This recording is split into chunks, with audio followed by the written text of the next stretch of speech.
1, 2, 3.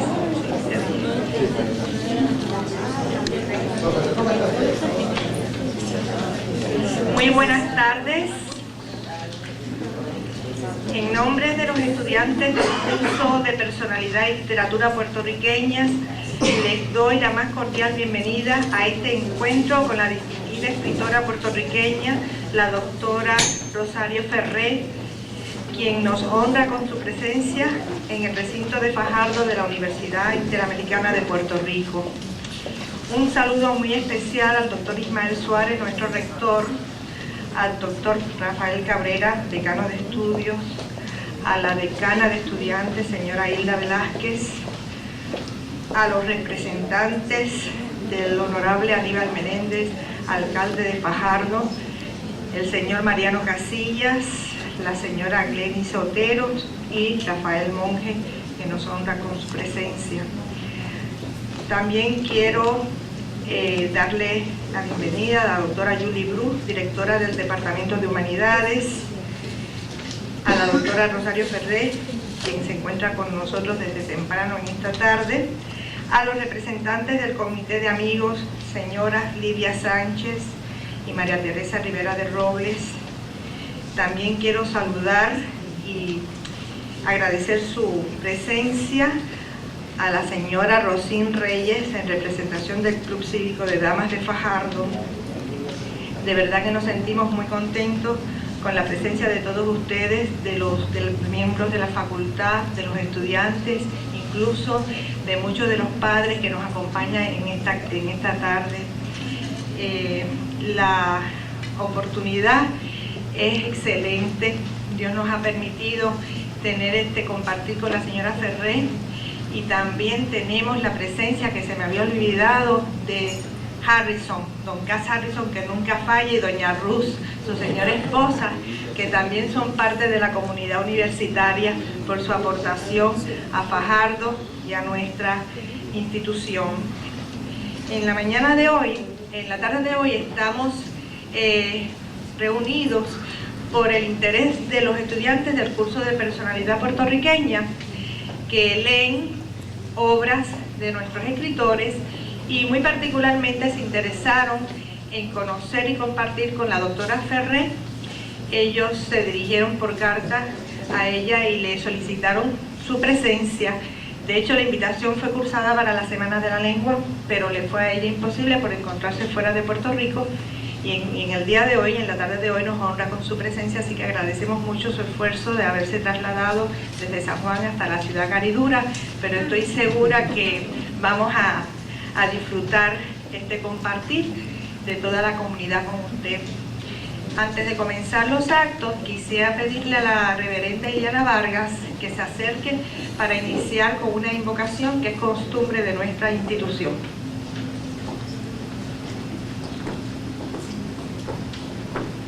Me uno a los saludos protocolarios ofrecidos anteriormente por la profesora Pino. Damos gracias a Dios por esta oportunidad de este encuentro. Y tan reciente como ayer celebramos el Día de las Madres, ese día tan esperado por muchas de ustedes en nuestro calendario. Pensaba que las mujeres, pues las que son madres, tienen diversas tareas, arduas tareas, y que si las fuésemos a enumerar tendríamos que decir que son dietistas, porque siempre están muy pendientes de todos los alimentos que debemos ingerir. Es el chofer de la casa, que en innumerables ocasiones lleva y carretea a los muchachos, los jóvenes, y hasta el marido a veces los deja en su lugar de trabajo. Es jardinera también, porque quién mejor para poder sembrar y cuidar del jardín. Es médico, porque cuando alguien se enferma en la familia, a quien llamamos es a mami. Es psicóloga, porque es la que escucha a todos y les resuelve los problemas a todos en la casa. También es maestra, porque posiblemente se paga una tutora, pero después de la tutora también la mamá en la casa vuelve y revisa las tareas que los muchachos realizan. Es contable, porque a la hora de hacer las cuentas y cuadrar la chequera, pues en vez de restar casi multiplica los asuntos económicos de la casa. Y si fuésemos a pagar por todas esas tareas y muchas más que realizan nuestras madres, casi son $500,000. Y si a eso le añadimos que es escritora, como nuestra invitada en esta tarde, pues yo no sé cuánto ustedes darían, ¿verdad?, por tener la oportunidad de compartir con una escritora, que es, además de todas esas cosas que hemos dicho, un excelente ser humano. Así que damos gracias a Dios por esta oportunidad de tenerla en esta tarde con nosotros, y por eso nos ponemos en pie y celebramos ante la presencia de Dios. Señor, te damos gracias por la oportunidad de celebrar el amor que has puesto en el corazón de una mujer sencilla para compartir a través de la literatura. Te damos gracias porque a través de los numerosos versos y escritos que ella realiza, podemos recorrer no solamente por las aguas de dos Venecias, ni por la Casa de la Laguna, sino también por muchos pensamientos que ella ha querido compartir con su pueblo. Afirmamos, Señor, el gran legado que ella deja en nuestro pueblo y a cada uno de nosotros. Por eso te pedimos que le bendigas de una manera especial en esta tarde. Y a nosotros, Señor, permítenos compartir los tesoros que ella ha escrito. En el nombre de Jesús. Amén.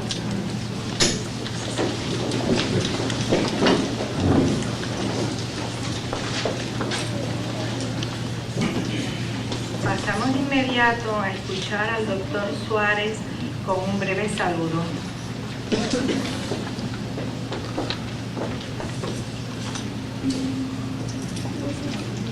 Me uno al saludo protocolar ofrecido por la profesora Pino. Buenas tardes. Como rector de este centro universitario y a nombre de todos los colaboradores de la Universidad Interamericana de Puerto Rico, recinto de Fajardo, le doy la más cordial bienvenida a esta excelsa escritora, la doctora Rosario Ferré, feminista y crítica literaria, tal y como la describen aquellos que reseñan sus obras. Ferré engalana con su presencia la academia de nuestro recinto. Su producción literaria, extensa por demás, la cual ha recorrido distintos géneros como el ensayo, el cuento y la novela, nos ha paseado a través de imágenes y metáforas por el mundo de nuestra cotidianidad insular y nos ha hecho replantear nuestra realidad cultural, independientemente de aquellos que la encumbran con apologías y de otros que la desdeñan con críticas, hechos a que se expone todo aquel ser humano que comparte públicamente su producción intelectual. Estamos ante un ejemplo contundente de una persona que ha sabido retratar la contemporaneidad de este Puerto Rico. Por eso, no dejo de agradecer las gestiones de la profesora Antonia Teresa Pino y de su grupo de estudiantes para hacer realidad este momento y la disponibilidad, por supuesto, de la doctora Rosario Ferré para acompañarnos en esta tarde y compartir sus experiencias con estudiantes, administradores y facultad, las cuales sabemos serán unas enriquecedoras y de hondo beneficio para todos y para todas. Nuevamente, bienvenida, y a los presentes espero disfruten de este encuentro con tan insigne escritora. Muchas gracias.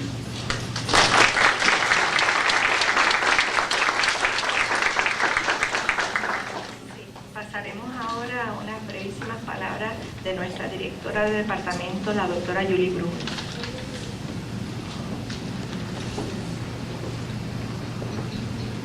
Muy buenas tardes, un caluroso saludo a todos y quiero expresar también que para mí es un honor estar en presencia de la única autora puertorriqueña que yo he leído como extranjera. Estoy emocionadísima.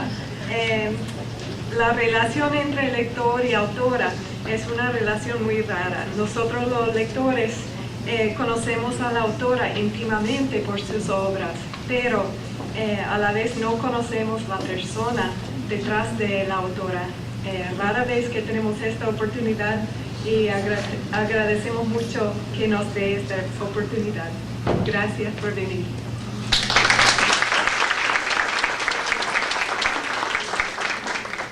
Invitamos al profesor Mariano Casillas, en representación del honorable Aníbal Meléndez Rivera, alcalde de Fajardo, quien va a darles un mensaje y a entregarle algo especial.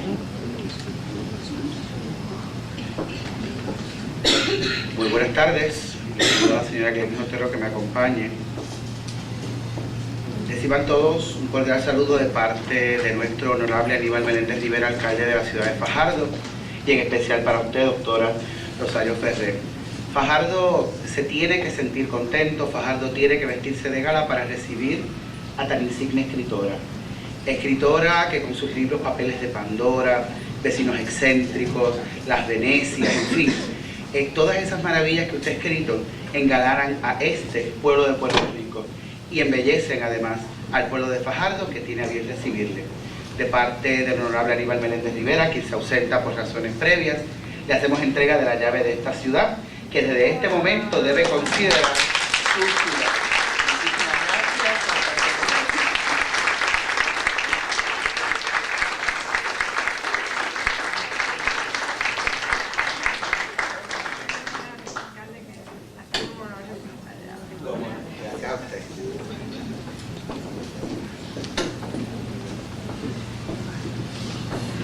La llave simbólica, doctora, quiere decir que esta es su casa y que usted puede venir cuando usted desee. La esperamos en el futuro.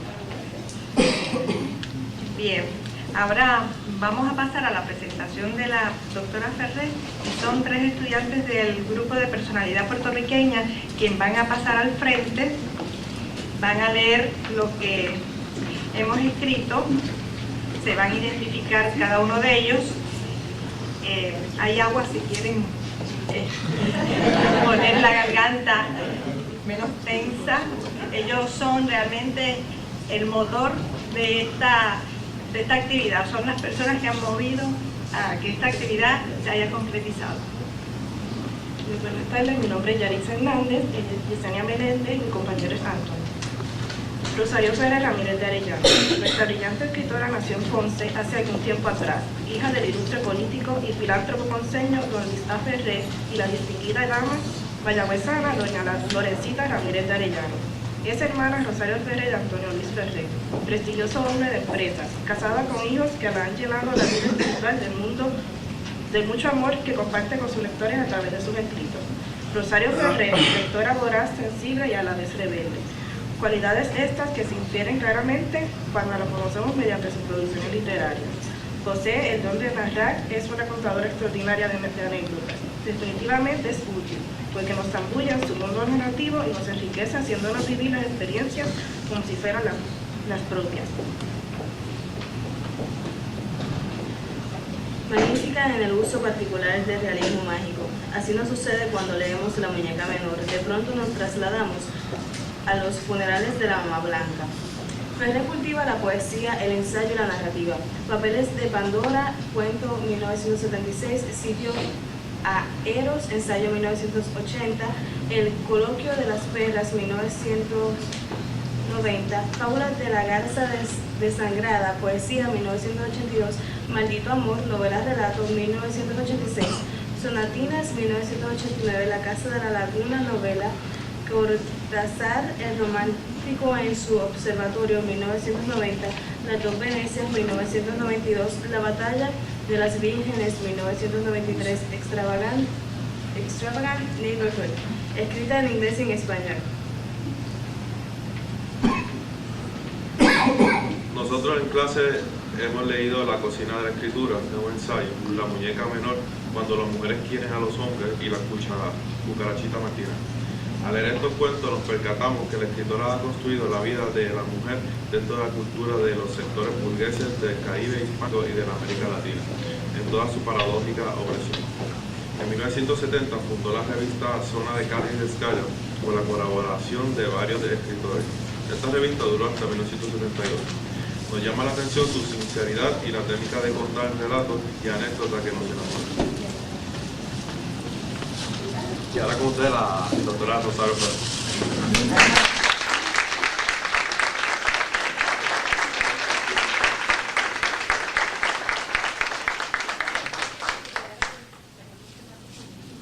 Quiero agradecer todas estas palabras que han negado, porque yo en realidad lo que he hecho ha sido trabajar. Yo creo que esta vida todo pasa y todas las cosas son efímeras menos el trabajo. Y nosotras las mujeres que hemos sabido siempre que eso es cierto, porque en la casa el trabajo del hogar es lo que nos ha mantenido fuertes y el pilar del hogar y de la familia, pero no nos permitían el trabajo intelectual, porque no había manera de que encontráramos el tiempo. Y en los últimos 20, 30 años eso ha cambiado. Y eso fue para mí muy importante. Casi toda mi obra tiene que ver con la afirmación del derecho a la mujer al espacio intelectual y a no solamente seguir haciendo su trabajo como madre y como ama de casa, porque yo creo que esas cosas son también muy importantes y que se deben de compartir con el hombre, pero que también tiene derecho a ese espacio que hasta ahora nos había sido negado. Yo estoy aquí hoy, tengo que reconocerlo, estrictamente porque cuando recibí la carta de la doctora Pino, venía una lista, una hoja firmada por los estudiantes que me dejó boquiabierta. Yo nunca había recibido una invitación verdaderamente que fueran los estudiantes que estuvieran con tanto interés que habían firmado una hoja pidiéndome que yo viniera a hablar con ellos. Así que por eso estoy aquí, por los estudiantes. Y quisiera que cuando yo termine de hablar de mis libros, porque me hagan las preguntas que ustedes quieran, y no solamente sobre mis libros, sino sobre literatura en general. Yo creo que es muy buena idea que la clase de personalidad le dé ese espacio a la literatura y que esté relacionado con otras actividades de nuestra vida diaria, porque en realidad yo creo que la literatura es muy importante y que no importa el internet, las computadoras, todas las nuevas actividades que tenemos, que nunca va a pasar su importancia, porque la literatura es la otra cara de la historia. O sea, nosotros necesitamos tanto la historia como la literatura, son las dos caras de la misma moneda, porque es lo que nos hace personas, lo que nos define como personas y como oriundos de un lugar específico. Sin esas dos patas o piernas de esa figura, no somos nadie, nos encontramos en un desbalance y entonces vienen los problemas de las drogas y de la desintegración de la personalidad precisamente. Y mientras tengamos la literatura y tengamos la historia, podemos seguir caminando. Mi literatura está muy relacionada con la historia. Casi todos mis libros tienen, yo leo mucho historia, tengo siempre 4 o 5 libros de historia que estoy leyendo y releyendo, y sobre todo de historia puertorriqueña, que siempre la encuentro fascinante. También leo mucho de la historia de la arquitectura, de todos los libros que han estado saliendo últimamente sobre la arquitectura francesa en Puerto Rico, sobre la obra de Pedro Méndez, la obra de Pedro de Castro. Todos estos temas son muy importantes para los escritores porque, como dijo Chuco Quintero en el libro de Ángel Quintero, el profesor de sociología de la universidad, que acaba de sacar un libro sobre la música salsa, y antes sacó otro libro que se llama Patricios y Plebeyos, y que tiene un ensayo sobre la importancia de la arquitectura en la historia de los pueblos. Pues los edificios son la expresión material del alma de las personas que los habitan. Entonces, por eso es que es tan importante toda la historia de la arquitectura. Por eso la Casa de la Laguna es eso, ¿no? Tiene el personaje principal, es un arquitecto que se llama Antonín Necodoma, que fue Antonín Necodoma, en la novela se llama Pavel, porque en ese caso tomé la vida de este arquitecto y la ficcionalicé un poco. Hice un poco de investigación, entonces le añadí partes que no están accesibles porque pertenecen a la intrahistoria de los personajes y que uno tiene que inventárselo. Por más o menos uno sabe cuáles son los datos básicos de ese personaje histórico, pero uno puede deducir o imaginarse cómo fue lo que faltó. Entonces eso es lo que hace una novela histórica. Y hasta cierto punto La Casa de la Laguna es una novela histórica y también tiene que ver con la historia de Puerto Rico, con la historia de San Juan, con la historia de Ponce, y tienen varios personajes que tienen un origen histórico. Pero no voy a saltar a esa novela, quiero empezar un poquito por el principio para decirles cómo fue que empecé a escribir.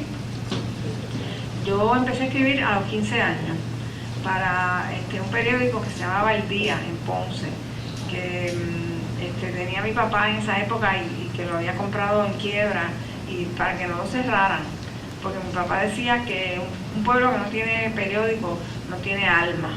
Entonces él quiso seguir publicando ese periódico por encima de las batallas de mi mamá, y todo el mundo le decía que estaba loco porque ese periódico lo iba a arruinar porque era un desastre, y después que había sido el periódico donde publicaban Llorén Torres y Nemesio Canales, y había sido una piedra fundacional de la cultura ponceña, pues estaba en un estado de deterioro terrible. Y en esa época también pues se debió a que fue la época de los años del éxodo tremendo de los ponceños para los Estados Unidos y para San Juan. De hecho, cuando yo vivía en Ponce había 200.000 habitantes, y ahora creo que hay 150, o sea, y llegó a haber menos todavía, casi menos de 150.000, pero ahora está otra vez incrementando poco a poco la población, pero hubo un éxodo, o sea que toda la ciudad entera se desangró hacia San Juan y hacia los Estados Unidos por la situación económica terrible que existía. Bueno, yo viví en Ponce en esos años, cuando tenía 14 años, 15 años, pues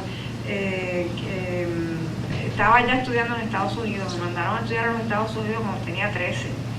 Entonces, pues los veranos, estaba en Ponce, no tenía nada que hacer, bueno, había muchos pasadías y fiestas, pero yo me aburría, porque yo era estofona, me encantaban los libros.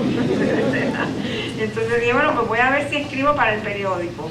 Y yo misma me puse, sin que nadie me lo dijera, a hacer artículos, y no, por supuesto no me pagaba ni un centavo, cosa que me molestaba muchísimo, porque mi papá decía, bueno, si tú quieres, hazlo como hobby, escribe ahí lo que tú quieras, pero no, de dinero nada. Y entonces eso me molestaba, no por el dinero, sino porque yo decía, pues es que esto tiene que tener, ¿verdad?, un respeto. Sí, pero nada, bueno, yo lo seguía haciendo de todas maneras, y de hecho muchas veces sigo haciéndolo, porque la literatura, si no es así, desgraciadamente, pues no se difunde, y sobre todo en Puerto Rico, donde nosotros tenemos una situación tan difícil todavía, ¿verdad? Pues entonces publiqué un artículo en el Nuevo Día, en el Viejo Día, que era sobre, que un día me fui a ver el cementerio de los próceres, que en esa época estaba en un estado de deterioro terrible, antes de que lo restauraran, que lo pusieran tan bonito, que está precioso. Y fui a ver la tumba de Tavares, y qué yo, y yo decía, ay Dios mío, pero esto es una maravilla, ¿cómo es posible? Y estaban todas las tumbas abiertas y rotas, y las lápidas tiradas por ahí, y las fosas abiertas. Creo que así está ahora el cementerio católico, por cierto, que el otro día me estaban diciendo que había mucho vandalismo. Entonces pues me llevé un fotógrafo y le tomé retratos a las tumbas, y había unos cuantos perros con huesos en la boca y cosas, y una cosa terrible. Entonces escribí un artículo en el periódico, qué cosa más terrible en este pueblo, a la tumba de Tavares le hagan esto. Entonces empecé yo con aquella cosa, pues, y como a la semana mandaron a arreglar las tumbas. Entonces yo dije, ajá, pues aquí esto está interesante, parece que esto que estoy haciendo, pues no lo pagarán, y más porque soy mujer, pues, menos me van a pagar, pero tiene un uso y una utilidad, y puede adquirir uno cierto poder a través de la palabra escrita y de la palabra impresa, sobre todo, de la imagen, porque las fotos fueron tan importantes como el artículo. Entonces, pues de ahí me fui terminé de estudiar en Estados Unidos, me gradué del Colegio Sagrado Corazón en Nueva York, con una especialidad en literatura inglesa, Después me vine para acá, me casé, tuve 3 hijos, estuve más o menos como 7, 8 años en la casa cuidando muchachos, y luego como cuando mi hijo más pequeño tenía 4 años, empecé a ir poco a poco a la universidad a estudiar una maestría en literatura española hispanoamericana, Universidad de Puerto Rico, pero que como en la Universidad de Puerto Rico no me aceptaban los créditos que yo había tenido de literatura inglesa, pues tuve que empezar desde el principio la maestría, y me tomó casi 5 años hacer la maestría en la universidad poco a poco, porque yo tenía que cocinar, cuidar muchachos, y además estaba casada con un hombre muy intransigente que no permitía que yo llegara a casa después de las 4 de la tarde, y lo cual me causó unas peleas tremendas, y hasta cierto punto, digo, muy lejanamente, el personaje Quintín de La Casa de la Laguna. Ahí hay una leve sombra sugerida de esos años terribles en que los platos volaban llenos de espagueti contra las paredes, porque yo estaba estudiando y llegaba a las 4 de la tarde y eso no era para nada. Entonces cuando terminé y la maestría dije, bueno, ahora quiero enseñar, entonces fue peor. Entonces porque mientras estuviera estudiando era un hobby. En vez de yo ir a jugar bridge, como iban a jugar las demás muchachas, mujeres de la edad mía, que tenían muchachos también, cuando tenían ratos libres, pues yo estaba empeñada en seguir estofando con los libros. Y yo dije, bueno, pues el hobby iba a pasar a otra cosa, y eso fue terrible. Eso fue terrible. Entonces empecé a publicar la revista Zona de Carga y Descarga, y eso fue el colmo. Ya yo no tenía remedio, entonces vino el divorcio, la revista, yo me acuerdo que la cogían, y las señoras, las mamás de los amigos de mi marido, la cogían y la quemaban en el patio, porque era un despojo que había que hacer, porque era una revista del diablo, tenía el diablo presente y no sé cuánto. Entonces, pero se vendía como pan caliente en el condado. Entonces pues la revista esta fue muchísimo, digo, ahí fue que yo empecé a escribir, porque empecé a publicar la revista, y al terminar de publicar la revista por 3 años, cogí todos los textos, y el primer cuento que escribí, que se llama La Muñeca Menor, fue publicado en el primer número de la revista. Y el último cuento que escribí, que fue Máquina Holandera, de ese libro, salió también publicado en la revista, y fue en orden cronológica, así tal como están publicados en Papeles de Pandora los cuentos, y muchos de los poemas salieron en Zona de Carga y Descarga.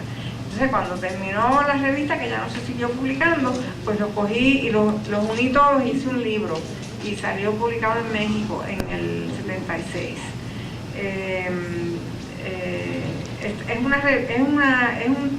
Fue una revista que refleja su época, que fue del 69 al 72. Salía una vez al mes, a veces después cada 2 meses, porque lo hacíamos todos nosotros, y hacíamos el emplanaje, escribíamos los textos, la distribuíamos, la cobrábamos, y era tan difícil porque no teníamos ayuda, que teníamos que hacerlo todo, que no podía salir más a menudo que eso. Pero en esa revista se hizo mucha gente, muchos escritores. Ahí publicó Tomás López Ramírez, Manuel Ramos Otero, Olga Noya, Luce López Barral, Merce López Barral, todos escritores que después siguieron escribiendo, y que ahí se iniciaron, porque estos eran escritores que nadie conocía, y que si mandaban sus cosas a Sin Nombre, que era la otra revista, en realidad la única revista literaria que existía entonces, pues no se los publicaban, porque no eran famosos, ¿verdad? No eran conocidos. Y entonces nosotros empezamos a publicarle a todo el mundo que nos pareciera que tenía mérito y que nos gustaba el texto que nos mandaban. Nos mandaron una vez René Márquez nos mandó un cuento que no nos gustó y se lo devolvimos. Aquello fue terrible. Nos escribió una carta, y entonces sí le publicamos la carta.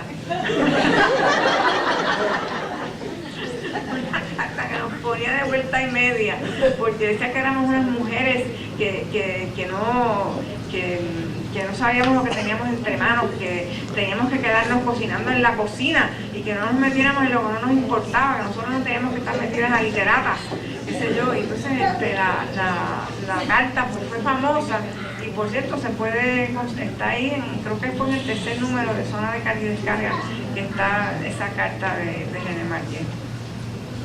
Bueno, el libro Papeles de Pandora es un libro bien controversial, es un libro que refleja su época, que es un libro de una rebeldía furibunda por la situación de la mujer en ese momento, y también la situación social que existía, que fue cuando sucedieron todas las huelgas de la universidad y la persecución de los estudiantes, y que quemaron Claridad y pusieron bombas, y bueno, y refleja eso, porque el libro tiene que ver con la violencia verbal que hay en el libro, y todo el uso de las malas palabras, que no me parece que hoy en día es nada del otro mundo, pero en esa época que una mujer escribiera con coño y carajo y no nada que falta, bueno, pues ahí,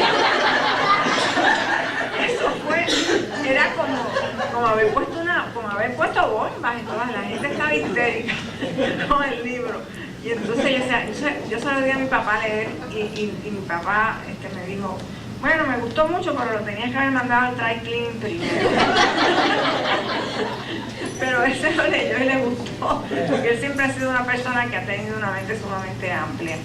Y la verdad que de todas maneras yo sigo escribiendo, no con esas avalanchas de palabras violentas, porque no tengo esa misma violencia por dentro. Yo he logrado enfrentarme a la vida y vencer muchos de los escollos que tenía, y claro, entonces al uno poder lograr lo que se propone, esa animosidad y esa frustración que uno siente cuando trata de resolver problemas y no puede, pues los he superado, y escribo en un tono un poquitito más no tranquilo, porque no es mis libros siguen siendo muy fuertes, pero no tan quizás estridente.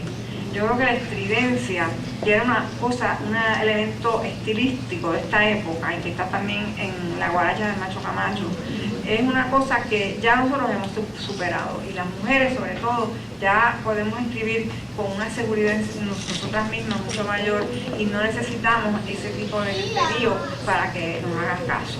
O sea que eso tiene que ver con la profesionalidad, y eso yo creo que cada cual lo aprende a su manera en la profesión que escoge, que no es solamente con la escritura. Yo voy a leer, no sé, algunas cositas así de saltadas por ahí, para que tengan una idea de cuáles eran los textos. Este es un poema bien, que da una idea de cuál era la rebelión de la época, ¿verdad?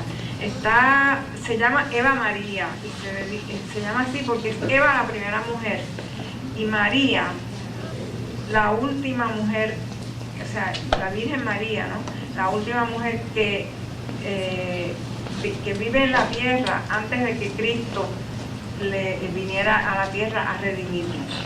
Entonces, por eso es la primera mujer y la última.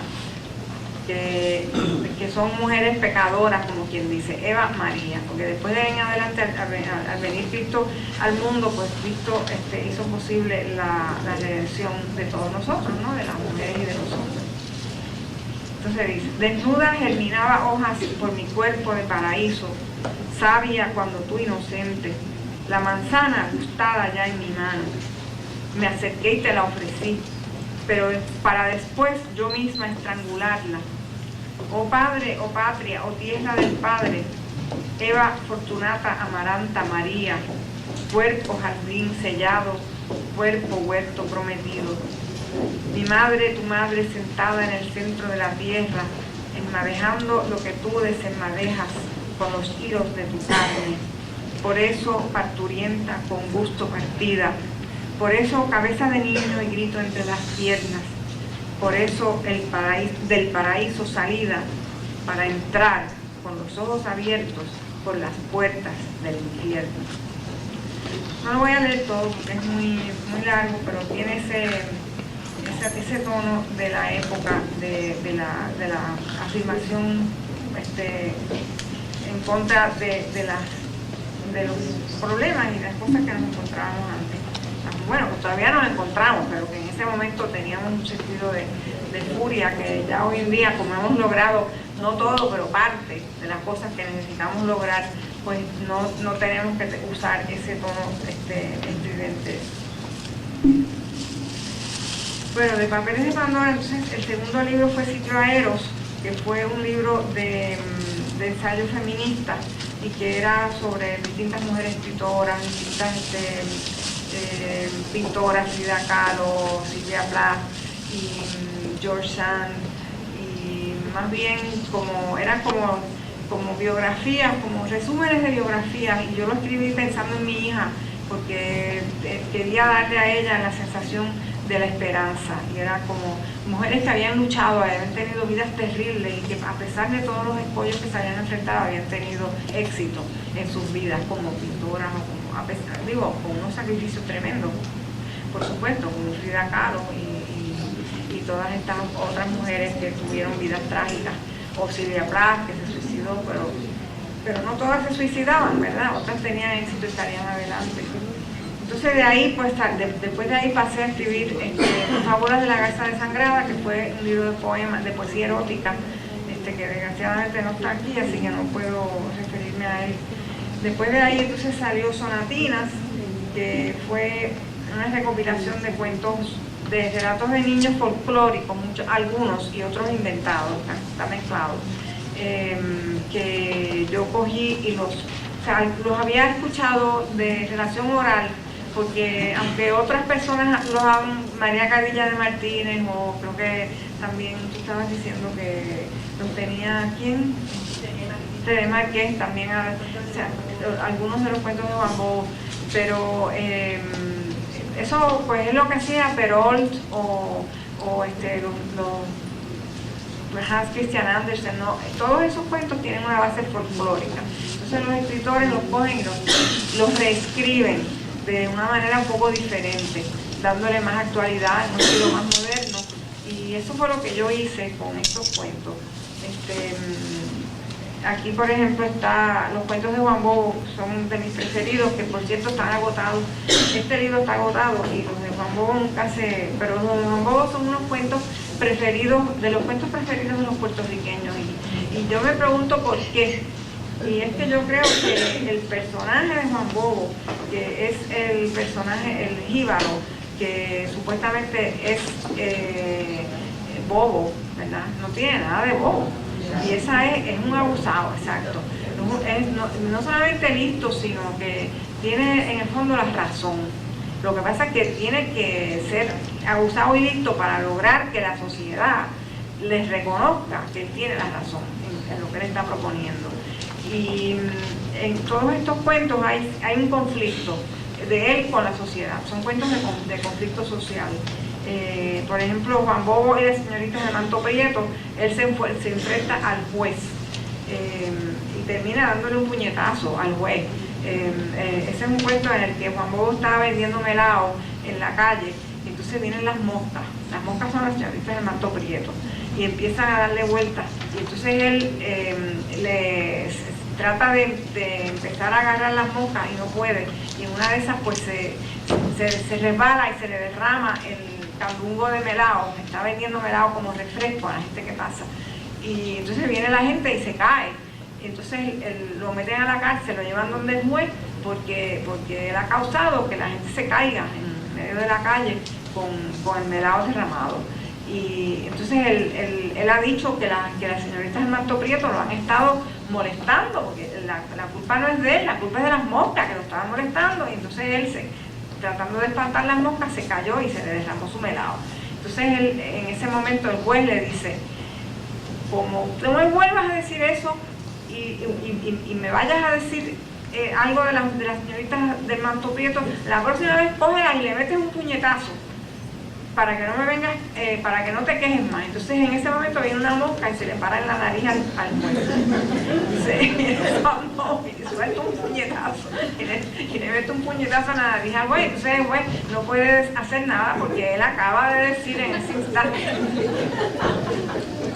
O sea que es un cuento de desafío a la autoridad injusta de la ley. O sea que todos estos cuentos tienen una moraleja que sí. Y por eso yo cuando hice este libro, pues lo hice, aunque son cuentos supuestamente de niños, pero en realidad son para adultos. Son como las fábulas que también las fábulas de Hoffman y de Hans Christian Andersen se pueden leer como cuentos no solo para niños, sino o por ejemplo Alicia en el País de las Maravillas. Uno de los que me inventé fue Picorico Mandorico, que me lo inventé alrededor de esa cancioncilla popular que nosotros tenemos, que va Picorico Mandorico, tú que vas, tú que vienes, tú que riegas los manteles donde el rey puso su nata, ¿qué has hecho de mi oro y plata? O sea, entonces voy recitando los versos estos y desarrollando el cuento alrededor de la idea de los versos populares. Bueno, después yo hice una versión que ha salido de algunos de los cuentos simplificados que sí son para niños y que sí se pueden conseguir en la editorial Santillana. Esos los venden en unos libritos chiquititos para niños, pero para los niños leer ellos, no como estos. Bueno, entonces después de Sonatina salió El Coloquio de las Perras, que fue también ensayo como sitio Eros, y que era basándose en primer ensayo. El Coloquio de las Perras es un coloquio, una conversación entre dos perritas satas que van caminando por el puente del Morro y comentando cómo ellas se quedan maravilladas de que la literatura escrita por hombres cómo tratan a las mujeres, cómo los escritores, García Márquez, Carlos Fuentes, Jorge Borges, Julio Cortázar, cómo tratan a las pobres mujeres en sus libros. Entonces están chismeando en el ensayo y haciendo comentarios y riéndose de los hombres, de los escritores. Esto fue una idea que se me ocurrió leyendo El Coloquio de las Perras de don Miguel de Cervantes Saavedra, que es un ensayo maravilloso en el cual hay dos perros que están conversando sobre la verosimilitud en la literatura.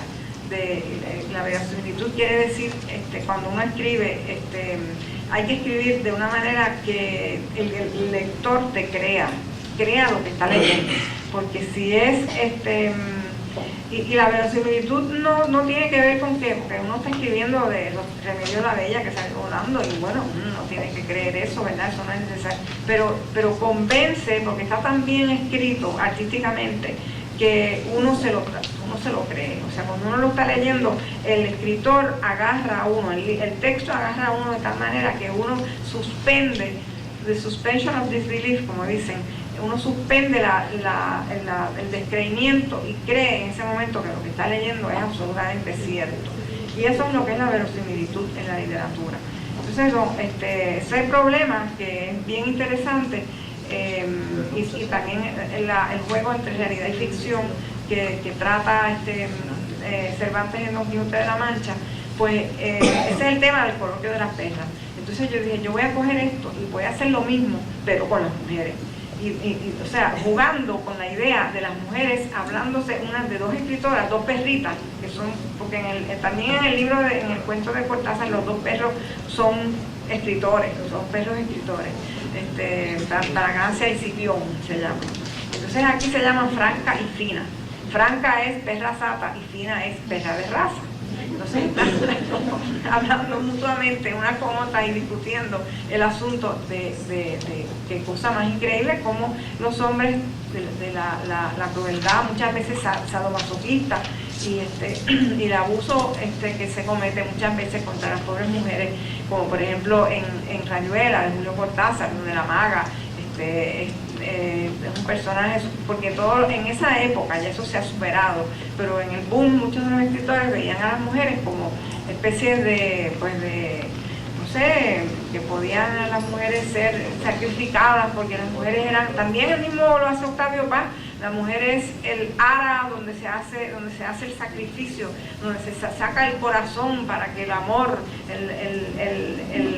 la sangre del amor vivifique el cuerpo y todo esto. Y nosotras, las dos perras, dicen, eso es bullshit. Eso. No creemos en nada de eso. Nosotros estamos en otra, eso para nosotros es chino. Para nosotros la literatura tiene que ir por otro lado, porque nosotros no nos vamos a dejar seguir que nos estén tomando como de pollo expiatorio para nosotros hacer el ara donde se va a tomar lugar el sacrificio del amor. O sea que esto tiene que ser una relación de igual a igual, y si no, pues no funciona. Entonces, eso es una visión, esa es la visión nuestra de las mujeres del siglo 2000. Y esta va a ser la visión del siglo 2000, porque el siglo 2000 va a ser el siglo de las mujeres. Bueno, entonces... Mira, ese aspecto hay algo bien importante, porque hay unas diferencias sociales y culturales en esa conversación, y sin embargo, como las dos son víctimas del maltrato y del uso por parte del hombre, pues se establece la comunicación y se deja a un lado las barreras sociales y educativas y culturales, y las dos hablan el mismo idioma. Y creo que eso es tremendo. Sí, eso es cierto. O sea, el problema de la mujer es que va más allá de barreras sociales y de clases y étnicas y de todo. Tanto las mujeres en la India como en el África pues tienen la misma lucha que las mujeres en los Estados Unidos. Bueno, entonces, de ahí salió, después de ese libro salió La batalla de las vírgenes, que hoy en día, si lo hubiese escrito, hubiese sido mucho más gordo, por todo lo que ha pasado.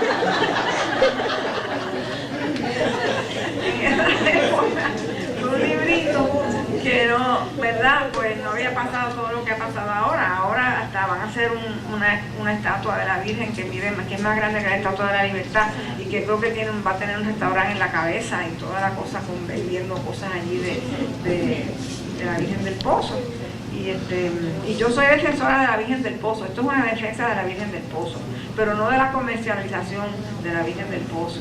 O sea que el libro es, en el fondo, también un libro religioso, a pesar de que el tono es irreverente y rebelde, como muchas de mis cosas, pero en el fondo es un libro que defiende el derecho de los seres humanos a honrar la espiritualidad como ellos quieran, y no como se los impongan. Y entonces, pues, este libro me lo hicieron picadillo, le cayó la bomba de la crítica encima, por la cosa precisamente que en ese momento era más álgida que ahora, del desafío de un tema tabú como la religión, ¿verdad? Entonces el crítico del Nuevo Día, que era en esa época, mucho más porque ahora se ha modernizado un poco, pero en esa época pues me le dieron duro porque yo estaba metiéndome con el obispo y con la Virgen de Medjugorje y todo este tipo de cosas, y entonces pues pero después se recuperó porque el padre Picó escribió defendiendo el libro. Entonces, como Fernando Picó lo defendió, pues el libro cogió vuelo y no desapareció hecho en el zafacón. La bendición jesuita. Sí, no, padre Picó me lo salvó. Gracias, Fernando. Él es fabuloso. Bueno, entonces de ahí salió, después de la batalla de las vírgenes, me fui a vivir a Estados Unidos, donde estuve viviendo 9 años, haciendo mi doctorado en la Universidad de Maryland. Allí escribí lo que fue mi tesis doctoral, que después salió como libro, que se llama Cortázar, el romántico en su observatorio, que es un estudio de los 8 libros de cuentos de Julio Cortázar, hasta cierto punto comparándolos con los cuentos de Edgar Allan Poe. O sea que esto hubiese podido ser una tesis de comparative literature también, aunque fue una tesis para el Departamento de Estudios Hispánicos en la Universidad de Maryland. Bueno, pues como todas las tesis, pues tiene un valor académico que es otra cosa. Yo por mucho tiempo estuve metida en el mundo académico, enseñé en Rutgers, enseñé en Johns Hopkins, enseñé en la Universidad de Maryland también un curso de taller literario. Pero después meterse en el mundo de la ficción es una cosa completamente diferente y es bien difícil, no es fácil hacer el cambio de un tipo de escritura al otro. Porque en el mundo de la crítica, que es muy valiosa y sumamente necesaria, y hoy en día casi ha desaparecido, porque los críticos ya no hacen crítica literaria de los libros. Ahora la onda es escribir crítica libre, ¿no? De que el libro de crítica tiene que ser un libro creativo y que tenga su propio vuelo y no basarse en ningún libro que venga, que le sirva de base, sino que, o sea, como desde los postestructuralistas para adelante, pues la crítica se ha convertido en un discurso que es un discurso libre, que tiene un valor de por sí y no está basado en un comentario de otros textos. Y me parece muy bien que eso se haga y que es muy necesario, pero me parece que hace falta el otro tipo de discurso también. Y que a veces yo creo que en Puerto Rico ahora mismo estamos adoleciendo de que todo el mundo se ha vertido hacia ese tipo de crítica y han desaparecido los críticos como Margot García Vázquez, como Concha Meléndez, que hacían comentarios que eran muy importantes porque es lo que le hace posible a los estudiantes entender mejor los textos sin tener que ir al salón de clase. O sea, si pueden coger un texto de crítica y leer sobre él, ¿verdad? Como los textos de doña Concha Meléndez, pues enorme, o de la misma Josefina de Álvarez, aunque lo de ella es más escueto porque es una antología que no puede entrar a profundidad en los textos, pero ese tipo de cosas pues hace mucha falta. Bueno, entonces de ahí pues salió entonces de la tesis de Julio Cortázar, pasé entonces, se me quedó Maldito Amor por el camino, que eso lo escribí antes de salir de Puerto Rico, que es una novela que escrita en 4 partes, o sea, son 4 novelas cortas que están relacionadas entre sí y que hacen una novela. Eso se publicó en México, salió como en 5 o 6 ediciones, después entonces se publicó en Puerto Rico con la editorial Huracán, pero yo siempre tenía el problema de que cuando publicaba en México, y todos mis libros hasta Maldito Amor salieron en México primero, Papeles de Pandora inclusive, pues casi no llegaban a Puerto Rico porque pues, la distribución de México y Puerto Rico era malísima, y cuando llegaban aquí, pues como había habido devaluaciones en México, pues entonces no pagaban, porque cuando llegaba aquí los pagos, pues el dinero se había evaporado. Y claro, pues eso los libreros no querían traer los libros porque no podían sacar ningún beneficio. Y entonces, de Maldito Amor, pues entonces cuando ya yo estaba en Estados Unidos y terminé la tesis, dije, yo voy a ver si yo puedo escribir un libro en inglés, porque a ver si entonces, si yo puedo escribir un libro en inglés, puedo llegar a un mercado a un público lector y un mercado, porque yo no soy hipócrita en eso, mayor, y entonces de ahí, si se vende y si el libro tiene un éxito, es un buen libro, porque primero tiene que ser un buen libro, si no, no se vende, pues quizás pueda pasar a Europa, porque yo había mandado mis libros a Europa en Papeles de Pandora, Maldito Amor, yo mandaba a todas partes, a Francia, España, nunca jamás me hicieron caso. Y de hecho, pues ese fue el propósito. Yo quería llegar a España y a Francia si fuera posible. Y entonces, pues, como eso fue lo que pasó. Como se vendió mucho, en la Casa de la Laguna se vendió como 100.000 ejemplares en Estados Unidos, pues pasó a Francia y pasó a España y pasó a Italia. Y se vendió, se ha leído mucho en Europa. Y eso, pues, para mí que era importante yo quería no solamente poder yo tener la satisfacción de tener un éxito que no fuera limitado o a Puerto Rico o a México, porque entre México y Latinoamérica tampoco hay distribución, o sea, lo que se vende en México no llega a la Argentina. Ahora Alfaguara está cambiando eso por primera vez, porque Alfaguara es una editorial tan grande que tiene tantos medios que está logrando distribución continental de sus libros en Latinoamérica, lo cual es un fenómeno reciente. Pero en esa época eso no existía. Y o sea, yo hice entonces el transcurso por el otro lado. Primero tenía una versión en español original que nunca se publicó. De ahí hice la versión al inglés, y entonces la del inglés la hice una tercera versión, que todas son diferentes, un poco diferentes al español, que fue la que se vendió entonces mucho en español en México y en España. Y también en Puerto Rico. Se puede conseguir, se la tienen aquí en español, La Casa de la Laguna, por Vintage, y también en inglés, The House on the Lagoon, que la publicó Penguin en paperback. Entonces, esa es la historia hasta cierto punto de la isla a través de Ponce y San Juan, la comparación de las dos sociedades, de la sociedad de exportación burocrática de la capital, que se basa en la vida de los Mendizábal, que es una familia de comerciantes españoles, y la familia de la Isabel Montfort, que son agricultores cafetaleros y que vienen de Ponce, y toda la sociedad ponceña, como que se llama en la novela se llama La Concordia, y cómo son diferentes, son dos mundos completamente diferentes, y cómo Puerto Rico, siendo tan pequeño, tiene esas dos sociedades tan distintas. Entonces, de ahí, pues, el último libro, que quería leerles un pedacito y ya vamos a terminar porque se está haciendo largo. Es Vecindarios Excéntricos, que es mi último libro, que también es una novela.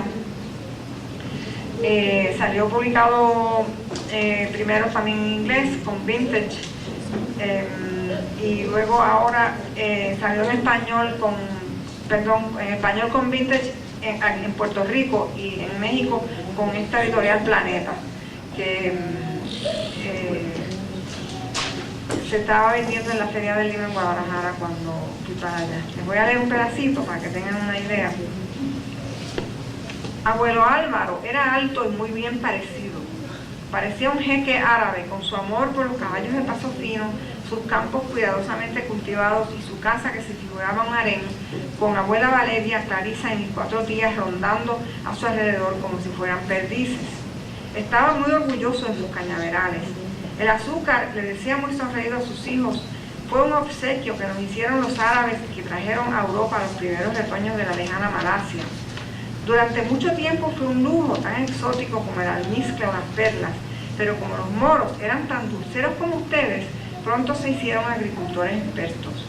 Una vez que la caña se extendió por el sur de España, llegó también a las Islas Canarias y de allí Cristóbal Colón la trajo consigo a América en sus barcos. Como atracó en nuestra isla, lo primero que hizo fue sembrar unos tallos de caña en la desembocadura del río Majaguas, muy cerca de nuestra casa. Por eso nuestro azúcar es una de las más dulces del mundo. Clarisa y mis tíos nunca le creían cuando decía estas cosas, pero les encantaba escucharlos. Miguel Hernández, el zapatero negro metido a pirata, decía mi abuelo, casi llegó a ser gobernador de la isla en el siglo XVIII. José Almeida, el corsario portugués, era el favorito de Clarisa y de mis tías. Cuando abuelo Álvaro les contaba cómo Almeida había forrado su galeón por dentro y por fuera con planchas de cobre para proteger a su amada de los cañonazos de los enemigos, cuando se hizo a la mar, las niñas gritaban de alegría. Y cuando contaba que Alida Blanca murió y Almeida la enterró en un ataúd de cristal que escondió en una cueva de la isla de Caja de Muertos para poder ir a verla una vez al año, Clarisa y sus hermanas empezaban enseguida a jirimiquear y abuelo Álvaro les daba un pañuelo oloroso agua de colonia para que se limpiaran las lágrimas. Abuelo Álvaro y abuela Valeria se criaron en una economía de subsistencia. Cuando los americanos llegaron a la isla en el 98, desataron una crisis económica profunda. Los banqueros españoles se regresaron a España luego del cambio de soberanía y los nuevos banqueros americanos no le tenían confianza a los criollos. Los hacendados necesitaban dinero para las siembras y los nuevos banqueros les rehusaban los préstamos. La única forma de levantar fondos era vendiendo una parte de las fincas, de manera que cada año los criollos tenían menos tierra y producían menos azúcar. Finalmente se iban a la bancarrota y tenían que cerrar sus centrales. Esto le sucedió a muchos agricultores de Guayamés por aquel entonces. cuando llegó el momento de sembrar la nueva cosecha, abuelo Álvaro resolvió el problema del dinero alquilándole a la base naval de La Guajira una parcela de terreno a muy buen precio. Pero a pesar de eso, abuela Valeria siempre vivía aterrada de que la plata se fuera a la bancarrota, como le había sucedido a tantas de las centrales de sus amigos. Ahí pueden ver en este pedacito cómo yo voy mezclando la ficción con la historia, y como a cierto punto la historia es una gran mina de la ficción. Y creo que eso, también este libro tiene otro aspecto, y es que yo le incluí fotos de Jack Delano, que algunas que estaban en el libro Puerto Rico mío, y otras que saqué de archivos que encontré en Washington y que estaban inéditos y son interesantísimas. Y le dan un aspecto un poquito más rico, ¿verdad? Porque por ejemplo, en los capítulos que se refiere a la cañicultura y a los obreros de la caña, que como describiendo las condiciones de vida tan terribles de la gente en esa época, pues la imagen visual es importantísima y está incluida en el libro de esa manera. Pues no sé, yo creo que ya con eso, si tienen algunas preguntas, pero este es mi último libro y creo que lo van a tener aquí. Tienen algunos ejemplares, no en esta edición, sino en la edición de Vintage, que se parece un poquito a esta. Y la gente me pregunta que si es volumen 1 y volumen 2. Pero bueno, son dos novelas diferentes y son ficción. Aunque esta novela tiene al final una parte en la cual el personaje narrativo, que es una niña, tiene una descripción de la muerte de la madre, que ya es bastante autobiográfica. Pero aparte de eso, las descripciones de los familiares y todo lo que está incluido en la novela tiene un 95% de lo que sucede en la novela es ficticio y es invención. Me dio muchísimo placer escribirla porque pues no sé, como lo que escribió Luce López Baral y Merce sobre el pueblo de Fajardo, que eran las memorias de su abuelo. Yo en este libro traté de recoger, es como una memoria ficticia, es una novela en forma de memoria, y me dio muchísima satisfacción escribirla. No sé si tienen alguna pregunta. Sin embargo, cuando se lee, da la sensación que uno puede casi atreverse a ubicar unos personajes. Sí, hay uno, pero es porque me conoce, ¿entiendes? Sí, pero las cosas que suceden no sucedieron, o sea, sucedieron las cosas básicas. Una niña que era hija de una madre que venía de una familia cañera, que el padre fue gobernador, ok, eso sí es cierto, pero lo que va después de ahí para abajo, la intrahistoria, eso está todo inventado, porque si no hubiese sido así, ya lo hubiesen colgado del palo mayor de la catedral, la familia. Pero está todo, además los personajes están cambiados, los tíos y las tías y la gente no es más nunca, yo vengo de una familia de 10 personas, por parte de madre, y aquí son 5 nada más. Entonces en la familia de mi papá también era muchísima gente, y o sea, no hay, como yo digo, es como que el esqueleto de ciertos hechos es real, pero la carne que rodea todos esos puntos de conexión es una ficción. Luz, ¿quieres hacerle alguna pregunta sobre esa novela? ¿Puedes hacerla en inglés?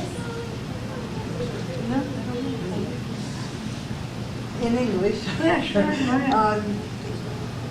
I love this recent book of yours, which I read in English, and I thought that the people, your character development to me is so fantastic that I wondered, perhaps you said some of this in Spanish that I didn't understand, but I wondered how much of this you draw from your own family and your own experiences in the way. I was just saying that in Spanish, that it's like if you take a body and you have the bones Well, some, of the guiding lines in the story go parallel to the events in my life, but that everything that's between those points, is fiction, because it's, all the meat that's around it is made up. It's fictionalized. Because there's no way that I could have written.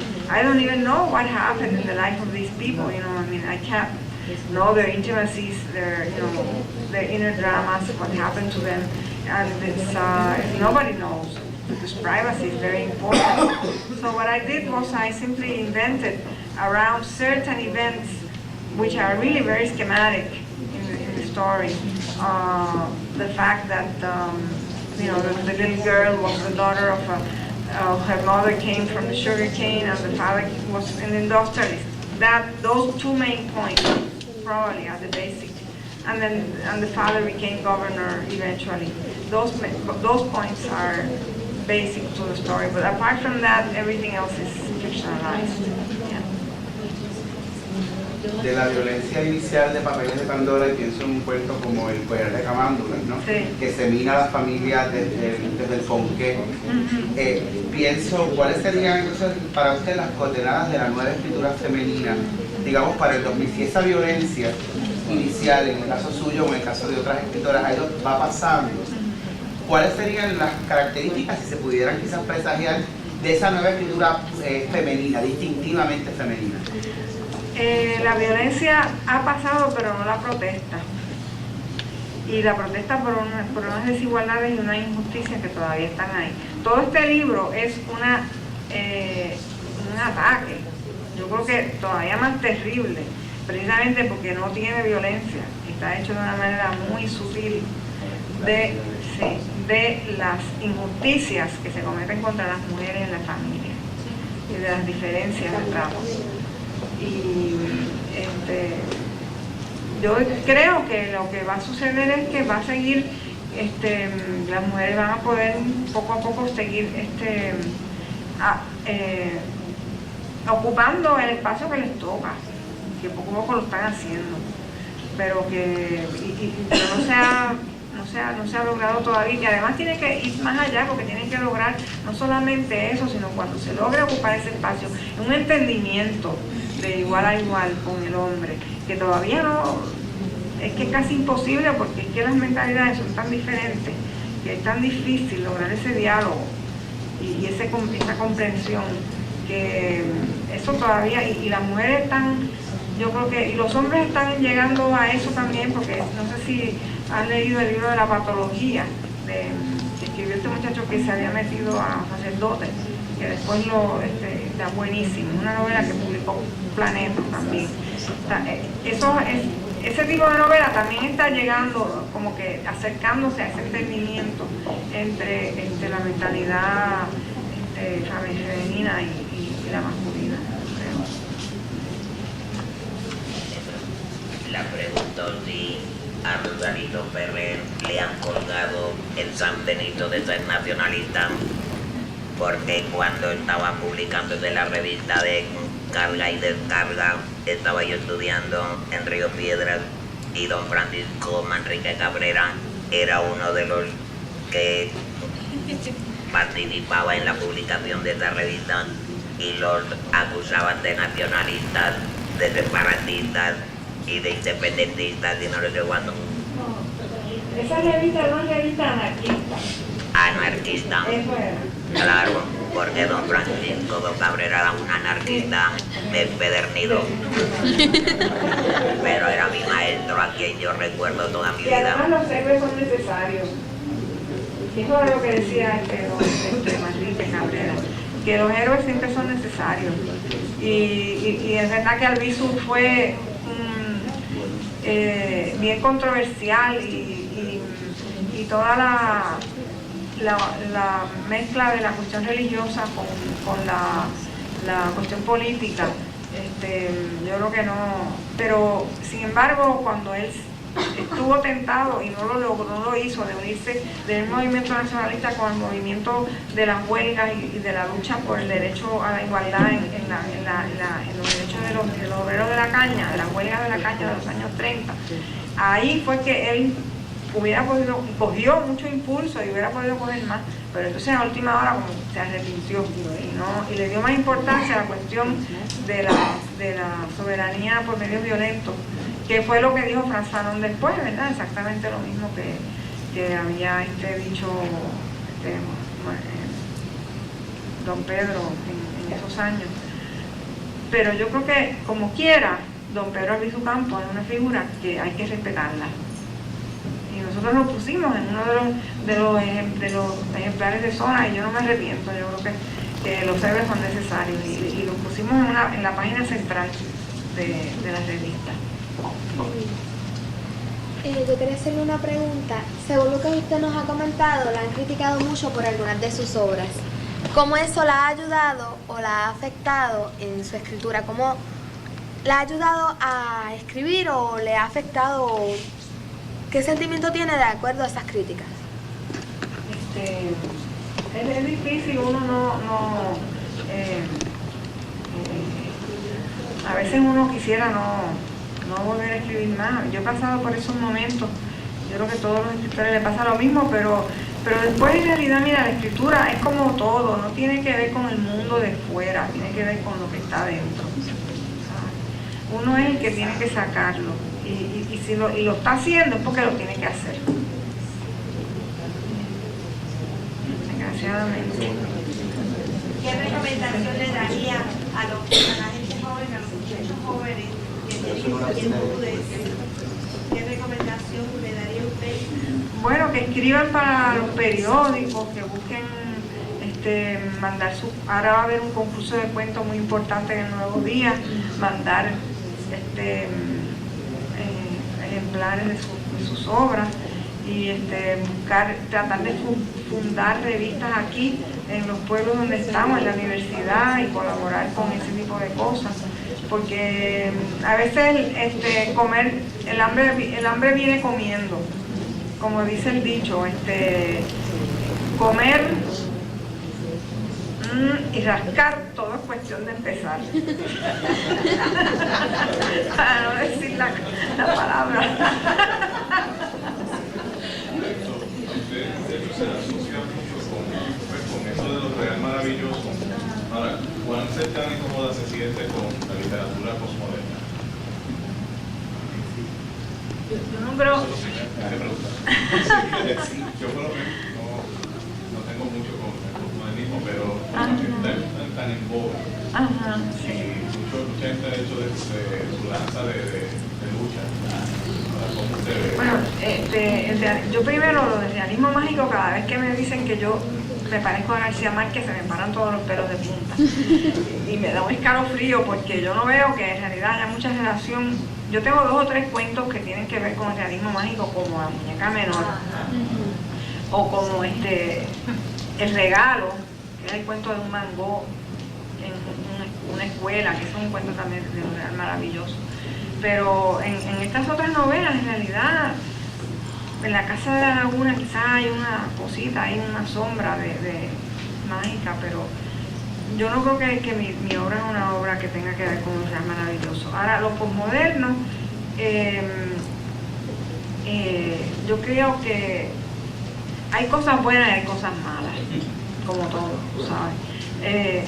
Yo diría que para identificar lo que yo entiendo por eso, una novela posmoderna pues integra distintos temas, distintos estilos, va haciendo un acopio como un muestrario, ¿no? de todo lo que está accesible a nosotros, y hace una combinación para tener una visión más versátil de la realidad.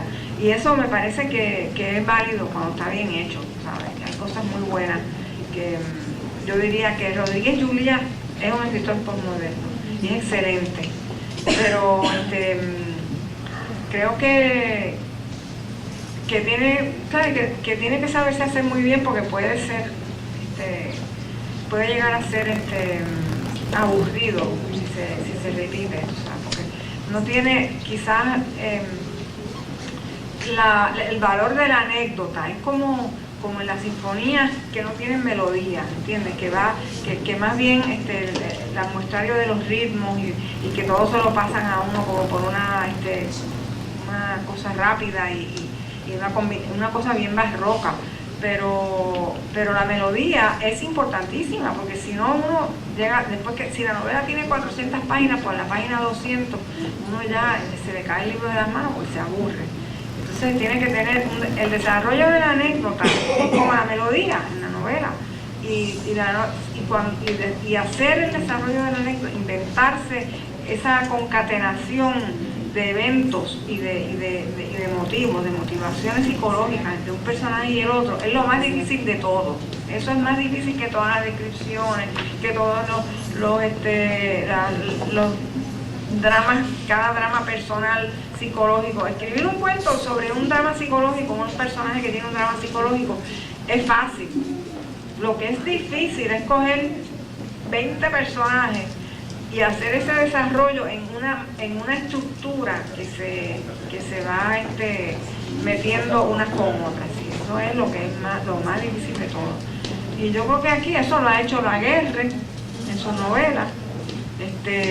Olga Noya, que tiene una novela buenísima que se llama El Castillo de la Memoria, pero verdaderas novelas, no novelitas, novelas. Zeno Gandía, excelente. Pero nosotros no tenemos, lo tiene a su manera Rodríguez Juliá en el eso del Niño Avilés, pero nosotros no hemos producido novelas aquí como se han producido en Cuba, por ejemplo, que tienen una cantidad de escritores novelistas de primera magnitud que es extraordinario, o sea, para un lugar pequeño como Cuba, en una isla. Aquí nosotros pues todavía la novela depende mucho de la historia, y como aquí nosotros no teníamos historia hasta hace 10 o 15 años, es como hemos descubierto que tenemos una historia, qué maravilla, está todo el mundo loco con la historia. Las caricaturas esas fabulosas que tú hiciste, tu exposición tan buena, pues es lo mismo. Entonces eso es al descubrir la historia se funda la novela. Se fundó la novela puertorriqueña.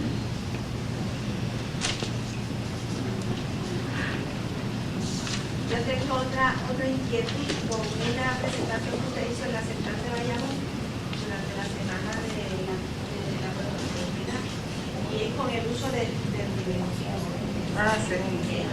De hecho, tenemos la grabación y me preocupa mucho porque yo personalmente lo utilizo y nunca me había dado cuenta del enfoque que usted dio allí con respecto al uso del diminutivo y el problema en un aspecto quizás en una forma peyorativa y en otro como un complejo de inferioridad o quitándole importancia a los hechos. Sí, porque un diminutivo es coger un santo y hacerle un santito. Exactamente lo dice la palabra. Las mujeres pues adolecemos de que aquí en Puerto Rico hay la costumbre de que a las mujeres no solamente en Puerto Rico, en Latinoamérica en general, la mujer siempre es la que sufre el diminutivo. Y el hombre llega a los 22 años, a los 23 años, ya entra a la oficina del papá, y cuando lo primero que se quita el sombrero y se quita el diminutivo. Y ya es don Fernando Fernández. Fernandito quedó relegado a la historia. Pero la señora, pues, bueno, el otro día vino Consuelito Vargas a Puerto Rico, la compositora de la gran canción Bésame Mucho, una mujer que es una poeta, una cosa increíble, y tiene 95 años, estaba así cayéndose, que no podía hablar por el micrófono, y todo el mundo le decía Consuelito Vargas. Y yo decía, Dios mío, pero es que es increíble. Esta señora es un genio, es una poeta, por lo menos le deberían decir Consuelo Vargas, gracias a Dios que a Julia de Burgos no le dicen Julita.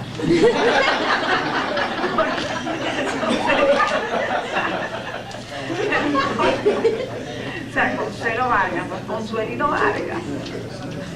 Y entonces Pedro Vargas, Consuelito Velázquez y Pedro Vargas. No le dicen Pedrito Vargas. esas son las cosas que tenemos que darnos cuenta, ¿verdad? Y superarlas.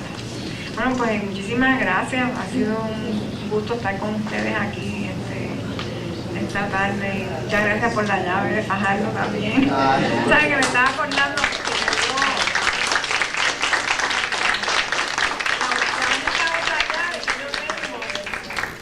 Me la dio de una ciudad, me la dio doña Cela. Sí, la debo guardar. La de Fajardo. Gracias. Pues le agradecemos mucho su presencia aquí y queremos invitar a los estudiantes para que pasen al frente porque hay unos obsequios en nombre del recinto y en nombre de la clase.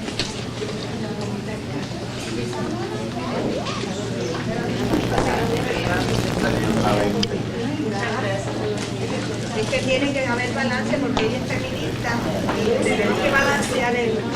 Espérate, déjame que haya la representación masculina.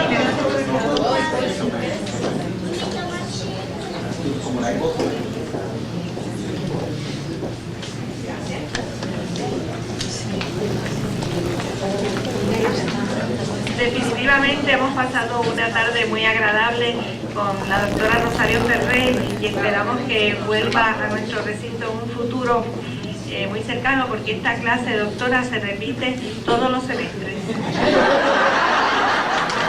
Así que por eso ya le extiendo formalmente la invitación porque es una actividad importante para nosotros los profesores, para la comunidad y para ellos.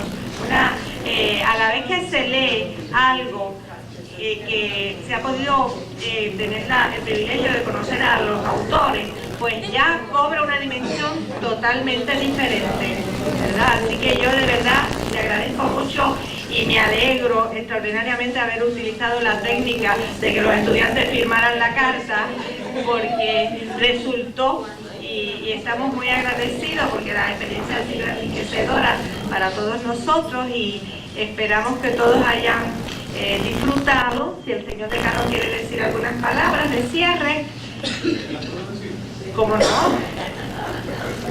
Bueno, pues definitivamente a la doctora Rosario Ferrer, muchas gracias por este momento tan especial. Sentimos de que todo el mundo aquí ha sabido aprovechar esto y estos estudiantes maravillosos, atrevidos, dispuestos, pues también felicidades a ellos por su iniciativa. Así que como en una de las palabras de la profesora Pino, esperamos tenerla en una segunda, tercera, cuarta, infinita ocasión. Así que gracias de verdad por el momento. Sí, vamos a pasar entonces a compartir unos refrigerios y una merienda que auspició el senador Roger Iglesias. Los estudiantes del curso de personalidad pueden pasar al área de merienda para que puedan servirle a todas las personas. Esa es la tarea final, la encomienda final del curso y agradecerles a todos su presencia en esta tarde y que Dios los bendiga. Buenas tardes.